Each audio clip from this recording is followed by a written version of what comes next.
Okay, ladies and gents, straight into the list. This is the list that I took to regionals. Interesting to say the least. So I played triple Harpie Perfumer. This card is nice.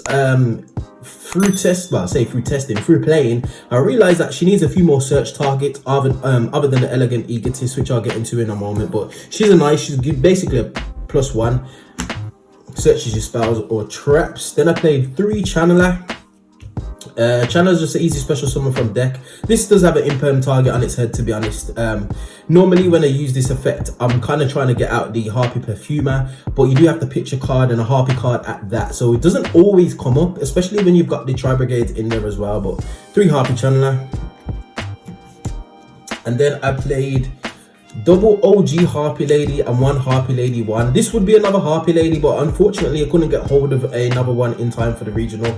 Obviously I decided in the last minute to basically play this deck, so she basically acts as another Harpie Lady. But the vanilla is definitely worth playing over the effect monster, mainly because you can go into Imduck, and that means you've got a dragon on board, so then your Harpie Channeler becomes 7, and you get some extra benefits because her levels increased. So Harpie Lady 1, ideally when I get the 3rd copy of the OG Harpie Lady, I would definitely be putting that in, because you can summon her off die as well as Elegant Egotist. And then I also ran 1 Harpie Harpist, and then obviously 1 Barrier of the Stormwinds, Barrier Satchel of the Stormwinds. This basically won me a game. Every time I went first and I played this, I won the game. It was as simple as that. Harpie Harpist is just a little bit of recursion. She can add a Harpie monster back, well, add a Harpie monster from your deck to your hand if she gets sent to grave that turn. So yeah. Then for the Tri Brigade portion, just very standard, I suppose. Triple Fractor. Also played triple Keris. You kind of need to play 3 Keris in this deck, because with Harpie Ladies, your normal summon is probably your most impactful summon. That tends to get stuck, to be honest, so you need some kind of follow-up play. Hence why I decided to play the Tri Brigade stuff, mainly because it gives a bit of a supplement to the Harpie deck. So yeah, triple Fractor. I probably wouldn't decrease this. What I would decrease though is the Nervor. I probably would drop this down to 2. Mainly because once you've resolved these effects once, and if you do get to resolve his effects, your graveyard's pretty stacked. I probably would take this out and put another Tri Brigade Revolt in, to be honest. But yeah, triple Nervor, it is a winged beast, but it doesn't have its merits. It's 0 attack. Normally you're setting it. Very rarely do you summon it off Simorgh. So yeah, triple Nervor, and then I ran 1 kit.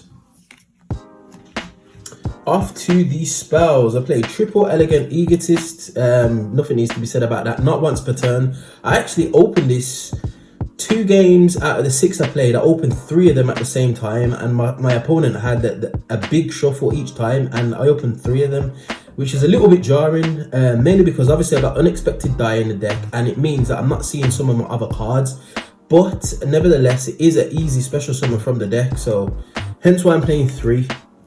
It can recur it as well with some of the other Harpie cards that I'm not playing, which I'm considering putting in. We also ran triple Hysteric Scion.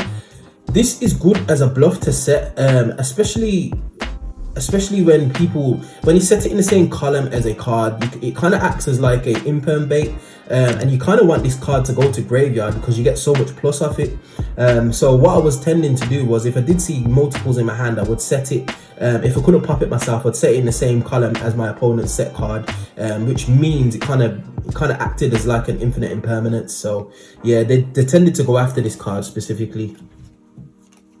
Then we ran the card that I'm actually debating, double Unexpected Die. I only ran 2 because I'm running 3 Elegant Egotist, but I don't think I needed the 2, to be honest. Probably would be 1 would be enough, mainly because when you summon when you summon Perfumer, you're always going to search your Elegant Egotist, so it's very easy to get Egotist into hand, and then your Unexpected Die is just dead then. It does have a bit of a role, because if you see this in your starting hand, obviously you can just go ahead and special summon from deck, but if you don't, it's a little bit of a dead card, so there's a little bit of conflict there, so I'm probably going to drop that down to 1. And then next for the power one-offs, we played 1 Harpie's Feather Duster, 1 Fire Formation Tenki, 1 Monster Reborno, and 1 Call by the Grave. Nothing needs to be said about those. And then we also played the double triple tactics talents. I played 2 because I didn't want to see 3 and I didn't want to see multiples. But in hindsight, I didn't see this card. I seen this card once in 6 matches, which was crazy. So definitely something that I need to consider. I probably need to put in wing requital, which was something I was debating, to be honest. And I wish I'd have put it in now. For the traps, we played triple Harpie's Featherstorm. This was just basically the FTK. If you resolve this card, it's game. It's not even a joke, it's game. Normally you just wait for a monster to be on board, you activate this, and then if you've got your Cyber / Harpie on board, you bounce opponent's monster and just negate all monster effects for the rest of the turn. So yeah, it's as simple as that, ladies and gents. This is probably one of the best cards in the decks. The main reason I played the deck, to be honest. And going forward, I am going to play this deck again, but going forward, this is going to be, I'm going to put a few more cards in to be able to access this a little bit easier, basically just being able to draw from a deck. Because what I found was, if you're not plussing off Hysteric Sign, I've got no real in-archetype way to basically filter from a deck. I know the Tri Brigades fin your deck as it is, but this specifically is what you want to see, so drawing into it is a good thing. So wing requital, which was something I was heavily debating, which I wish I'd have put in now, is something that I've definitely put in just to be able to see this card more. Going first, if you see this, is just, it's crazy. I actually also ran 1 Tri Brigade Revolt. I probably would put another one in, to be honest. If I take the Nerval out, I'll put another Revolt in. And then we ran the triple Infinite Impermanence. And that is it. And this is what I was saying, ladies and gents. I've literally got 6 going second cards, if that. Yeah, so it's not really enough to be able to combat some of the boards that are being created at the moment. I mean, if I went first, this deck is fine. So it definitely needs some more main deck going second cards to be able to just combat the meta, because I was coming up against like PK. I didn't play any Sword Soul, but just Sky Strikers, for example, that just put out so much interruption or had so much recursion. I needed a way to keep up with those decks, and just running 6 going second cards is just not enough to be able to compete. So especially in the main deck. In the side deck, obviously, it's full of going second cards and just text kind of thing. But in the main deck, I needed more. Onto the extra deck, we played 1 Imdok. This is good for your Harpie Channeler. We played 1 Salamangreat Almirage for the weird times that I would start off with just like Nerve All in hand or Kick, for example. And I played 1 Bearbrum. I actually didn't make this at all, mainly because I'd rather make the Harpie Link 2 over this, because you do get locked into Tri Brigades when you make this. So yeah. Also for the links, I played 1 Fairy G. She was quite good today, actually. Bit of an MVP, especially being able to special summon your Harpies out of your hand, which is another good thing, because like I said, this deck is very normal summon reliant. 1 Harpie Conductor. She was actually really useful. Being able to just go into her using 2 wind monsters meant that I could actually use my Harpie's Featherstorm from hand, which is, I did that a couple of times, to be honest, and that it allowed me to win a game. Simorg, this was another MVP, ladies and gents. Obviously, all your Harpies are winged beasts, so if you get Simorg on field and you special summon your Perfumer, you can search for free, basically, because you can't get targeted. So definitely an MVP in this deck.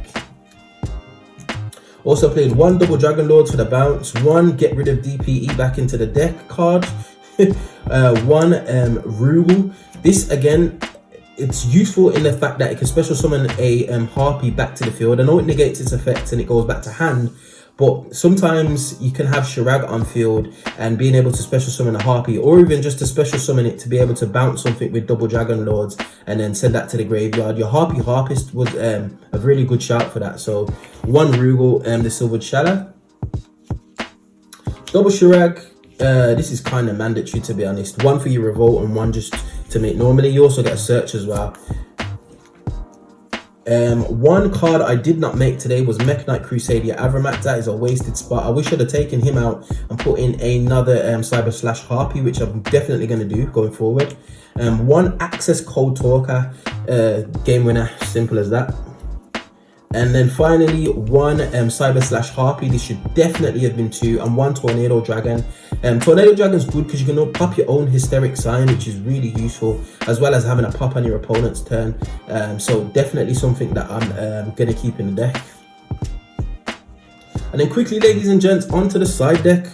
Side deck's full of the cards that I wish were in the main deck, which I'm definitely going to change. So Triple Nibiru, the Primal Being. This would have won me games against PK, against Salamangreat, for example, but just like I said, it was in the side. Triple Dark Ruler, no more. Say no more. you see that basically, and you can just play for free.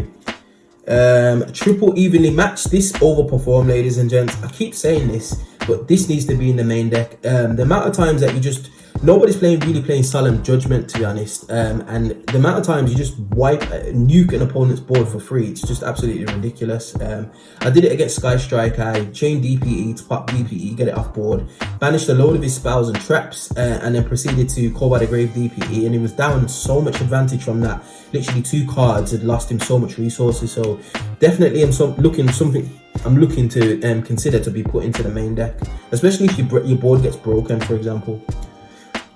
I also ran Double Lightning Storm. Again, I seen this once and I'd already committed to a play. I had cards on field, so couldn't really utilize it. But again, a very useful card, quite flexible, to be honest. And then 1 Harpie's Hunting Ground and double Harpie Queen. This, I know it seems a little bit weird, but this is something that I wish I'd have main decked, especially Harpie's Hunting Ground, because I could have searched it off Perfumer. Mainly because you can there's so much back row at the moment, whether it's Fog Blades, Infinite Impermanence, Sky Striker spells and traps. This just nukes all of them, especially when you're summoning your special summoning your Harpies to the field. Just the one in the main deck, because you can search it off Perfumer, would have been suffice, and I did not main deck it, which is just so frustrating on my own part. But yeah, definitely something I'm looking to. The Harpie Queen is a little bit questionable, but the Harpie's Hunting Ground as a one-up, definitely, ladies and gents. Back row is everywhere. Sword Soul always end on a blackout, sometimes Imperial Order or Anti-Spell Fragrance, so there's always some kind of back row that will benefit from seeing this. So definitely something I'm going to move to the main. And then finally, 1 Big Chicken Miss Valley Apex Avian, say no more. Typically when I was going second, I would side out Barrier Statue and put Miss Valley Apex Avian in, because if I did get to resolve some more, for example, this is the thing that you're bringing out. And that is it, ladies and gents. Like I said, a few things to take away. It was definitely an experience. It wasn't my actual record didn't reflect how the games were, because the games were quite long and grindy. I did get OTK'd a couple of times, but it wasn't, I didn't get sweeped, basically. I didn't just get too old and just got told to go sit down somewhere. It was a little bit of a contest, but all in all, I lost 4 games, and it is what it is. So I'm definitely back to the drawing board, definitely back in the lab. I'm going to be doing some crazy play testing again, just to make sure I can refine this deck, because it is a deck that I'm actually looking to take forward a little bit further. I was considering Met Knights, like I said previously, as well as Evil Twins, but there's just something about the deck, those decks, that just made me not really want to play them in this format. But yeah, it is what it is. But anyway, ladies and gents, we find ourselves at the end of another video. As always, if you do like this content, you know what to do by now. Hit that like button, share, subscribe, all of that beautiful good stuff, and I would definitely see you guys on the next video. Hope you enjoyed. Peace.